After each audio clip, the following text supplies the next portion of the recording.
ఈ story upcoming episodes మీకు కావాలి అనుకుంటే నా ఛానల్ని సబ్స్క్రైబ్ చేసుకుని బెల్ ఐకాన్ని క్లిక్ చేసి ఆల్ సింబల్ని ప్రెస్ చేయండి. ఇక ఫ్యామిలీ మెంబర్స్ అందరూ కూడా సీత కోసమని బయట నిలబడి వెయిట్ చేస్తూ ఉంటారు. కావాలని అర్చన మహాలక్ష్మి ఓవర్ యాక్షన్ చేస్తూ ఉంటారు. ఏంటి మహా, ఇంకా సీత రాలేదేంటి?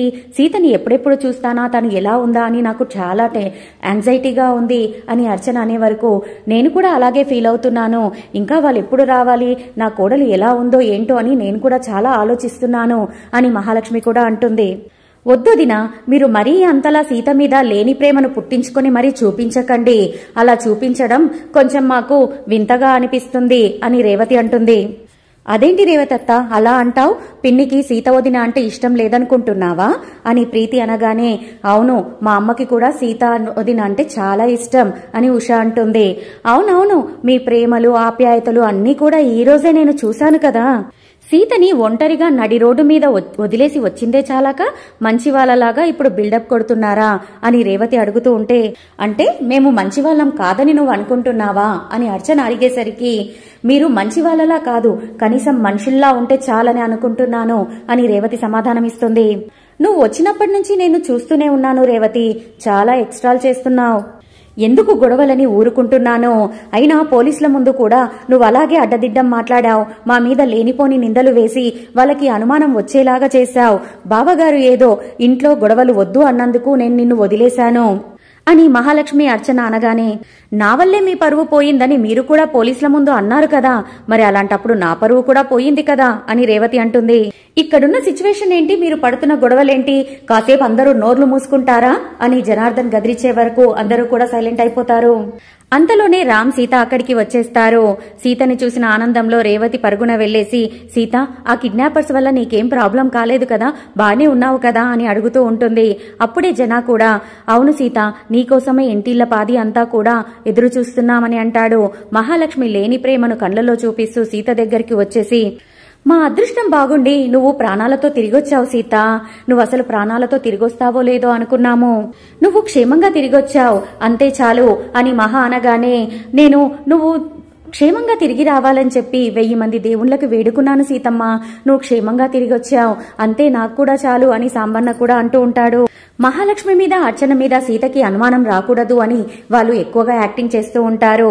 రామ్ సీతని ఇంట్లోకి తీసుకెళ్దాం, తనకి చేత కావట్లేదు అని అనేసరికి, అయ్యో, తను ఎంతో పెద్ద గండం నుంచి తప్పించుకొని వచ్చింది, అలాంటి తనను హారతిచ్చి మరీ ఇంటికి తీసుకుని వెళ్ళాలి అని మహాలక్ష్మి తనను బయటే ఆపి హారతిచ్చి మరీ ఇంట్లోకి తీసుకుని వస్తుంది. హారతి నీళ్లు కింద పోయడానికి అర్చనకు ఇవ్వగానే అవి తీసుకెళ్లిన అర్చన అసలు సీత శవానికి ఇంటి ముందు దండ వేసి సాగనంపాల్సింది పోయి హారతిచ్చి, నేనిప్పుడు ఇంట్లోకి తీసుకెళ్లాల్సిన పరిస్థితి వచ్చింది, అంతా మా తలరాత అని తలను బాదుకుంటూ ఉంటుంది. ఇక మహాలక్ష్మి సీతను తీసుకుని వెళ్లి సోఫాలో కూర్చోబెట్టి ప్రేమగా మాట్లాడుతూ ఉంటుంది.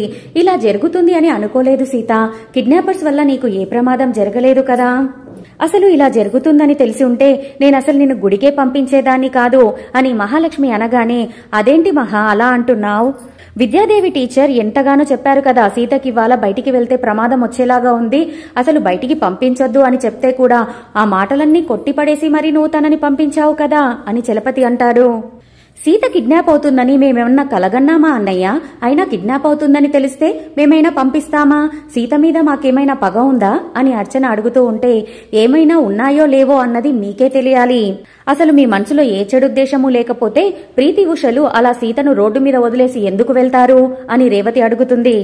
ఆ గొడవ ఇందాకే సద్దు మణిగింది కదా, మళ్లీ ఎందుకు లేవనెత్తుతున్నారు అని గిరి అడగగానే, వీళ్ళ వల్లే కదా సీత ప్రమాదంలో పడింది బావా, అలాంటప్పుడు ఆ విషయాన్ని అడగాలి కదా అని చలపతి అంటాడు.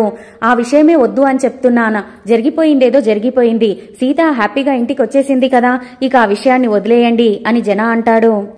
లేదు జన, ప్రీతి ఉష ఇద్దరూ చేసింది చాలా పెద్ద తప్పు, వాళ్ళు చేసిన తప్పుకు శిక్ష పడాల్సిందే అని ప్రీతి ఉషను పిలిపించి సీతకి సారీ చెప్పిస్తారు.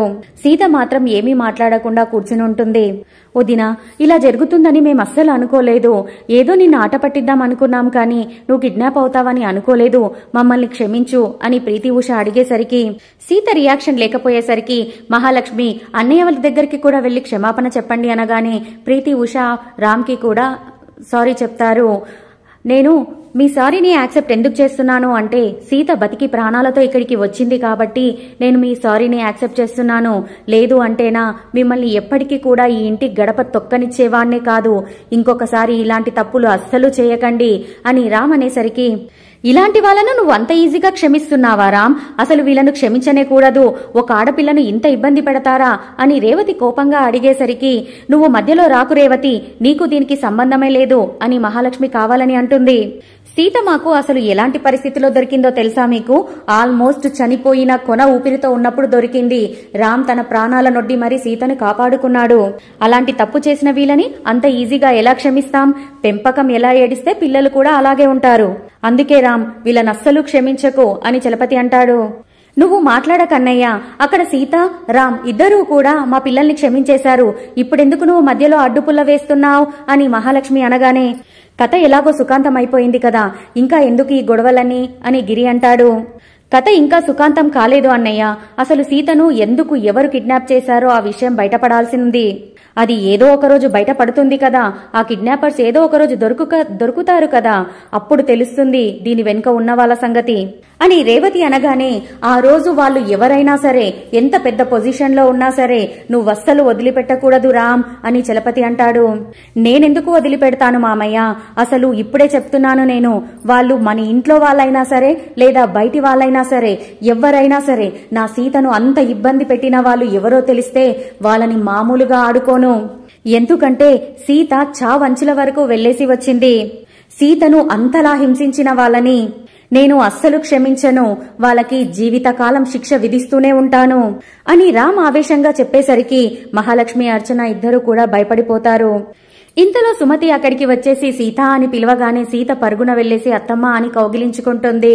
నువ్వు ఆ అమ్మవారి దయవల్లనే ఇంత పెద్ద ప్రమాదం నుంచి బయటపడ్డావు అని చెప్తూ సుమతి సీతకి బొట్టు పెట్టబోతుంటే సుమతి చేతి కాలినది సీత అబ్జర్వ్ చేస్తుంది. ఏమందత్తమ్మా? ఏంది ఇంత పెద్ద గాయం ఎలా అయిందత్తమ్మా అని సీత బాధతో అడుగుతుంటే సుమతి ఏమీ మాట్లాడదు. మీరు కనబడకుండా పోయారు అని తెలిసినప్పటి నుంచి అమ్మగారు గుడికి వెళ్లారు సీతమ్మ అని సాంబ అనగానే, అంటే నా కోసం నువ్వు చేతిలో కర్పూరాన్ని వెలిగించుకున్నావా అత్తమ్మా? అంత నొప్పిని నువ్వు ఎలా భరించగలిగావు అని సీత అడుగుతుంది. నీకొచ్చిన కష్టం ముందు నేను చేసింది ఎంతలే సీత అని సుమతి అంటూ ఉంటే, ఆపండి మీ నాటకాలు, అసలు ఇదంతా కూడా మీ వల్లే జరిగింది. ఆ రోజు సీతవ దీపం కొండెక్కినప్పుడు నువ్వు ఆ విషయాన్ని చెప్పి ఉంటే మేము జాగ్రత్తలు తీసుకుని ఉండేవాళ్ళం.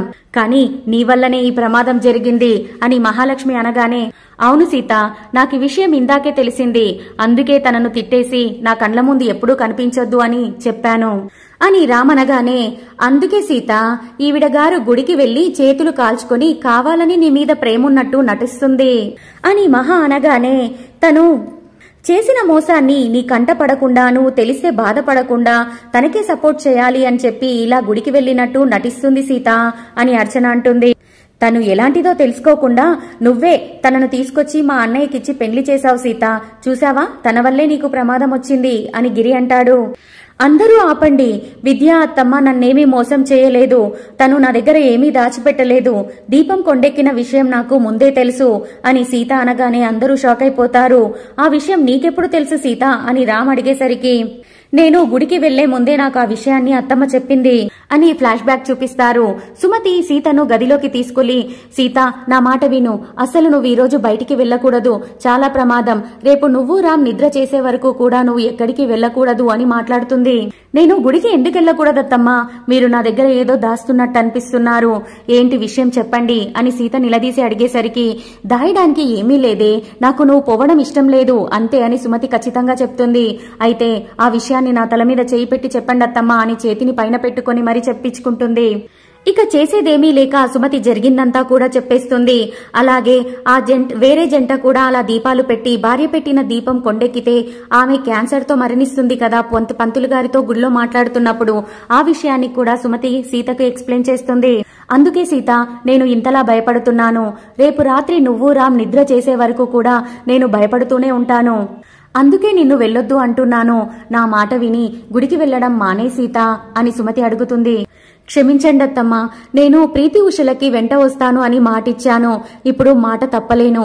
అయినా నేను వెళ్లేది గుడికే కదా, అక్కడ దేవుడు ఉంటాడు, అంతా భగవంతుడే చూసుకుంటాడు అని సీత మాట దాటేసి అక్కడి నుంచి గుడికి వెళ్లిపోతుంది. ప్రెజెంట్ సీన్లోకి వచ్చే వరకు జరిగిందంతా విన్న వాళ్ళందరూ కూడా షాక్ అయిపోయి నిలబడి ఉంటారు. ఇప్పుడు చెప్పండి, ఇందులో విద్యా అత్తమ్మ తప్పేముంది? తన వల్లే నాకు ప్రమాదం జరిగిందా? నిజానిజాలు తెలుసుకోకుండా అత్తమ్మను మీరెవరూ కూడా నిందించకండి. ఆ రోజు దీప మారిపోయినప్పటి నుంచి కూడా అత్తమ్మ నన్ను కాపాడుకోవడానికి తనలో తాను ఎంత కుమిలిపోతుందో నాకు తర్వాతే అర్థమైంది. నా కోసం గుళ్ళో అత్తమ్మ అంతలా పూజ చేసింది కాబట్టే మామ చేసిన ప్రయత్నాలు ఫలించి నేను ఇప్పుడు ఇంటికి రాగలిగాను. వీలైతే అందరూ కూడా అత్తమ్మని అర్థం చేసుకోవడానికి ప్రయత్నించాలే కాని తనని అనరాని మాటలనేసి బాధ పెట్టకూడదు అని సీత అనగానే వాళ్ళు చేసిన తప్పులను ఎదుటి వాళ్ళ మీదికి నెట్టేసి వాళ్ళని బాధ పెట్టడం వాళ్ళకి అలవాటే కదా సీత అని రేవతి అనేసరికి ప్రీతి ఉషలు చేసిన తప్పుని విద్యాదేవి టీచర్ మీదికి నెట్టేయాలని చూస్తున్నారు. ఇప్పుడు అడ్డంగా దొరికిపోయారు అని చలపతి అంటాడు. ఇక అందరూ కూడా ఎవరి గదుల్లోకి వాళ్ళు వెళ్లిపోతారు. అర్చన మహాలక్ష్మి వాళ్ళ రూంలో వెళ్లి అర్చన తల మీద కొంగు వేసుకుని మరీ కూర్చొని అంతా అయిపోయింది, జరగాల్సిందంతా జరిగిపోయింది అని రోధిస్తూ ఉంటే అంతలా ఏం జరిగిందని అలా శోకం పెడుతున్నావు అని మహాలక్ష్మి తిడుతుంది.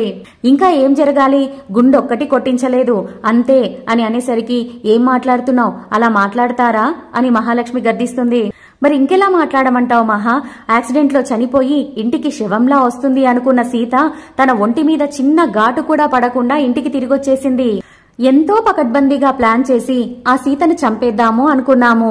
అది మన వల్ల కాలేదు. పోనీ కనీసం ఆ సుమతి అక్కనైనా సరే దాంట్లో విరికించి మనం సంతోషపడదాం అనుకున్నాం. అది కూడా మన వల్ల కాలేదు. ఇంకా మనం ఎందుకు బతుకున్నామో అర్థమే కావట్లేదు అని అర్చన అనేసరికి అయితే చచ్చిపో అని కోపంగా శ్రీ మహాలక్ష్మి అంటుంది. ఏంటి మహా అలా అంటున్నావు అని తను అనగానే మరి నువ్వంటున్నదే కదా నేనంటున్నాను, నువ్వన్నావు కాబట్టి చేసుకోమని చెప్తున్నాను అని మహా సింపుల్ గా అనేసరికి ఇన్నిసార్లు మనం ఓడిపోయాక మరి నాకు కోపం వస్తుంది కదా, ఒక్కసారి కూడా మనం గెలవలేకపోతున్నాం అని అర్చన అనేసరికి ఎంతో పెద్ద మహామహులే కూడా ఎన్నోసార్లు వాళ్ళ జీవితంలో ఓడిపోయి గెలిచారు. గెలుపు వచ్చే వరకు కూడా మనం వెయిట్ చేయాలి.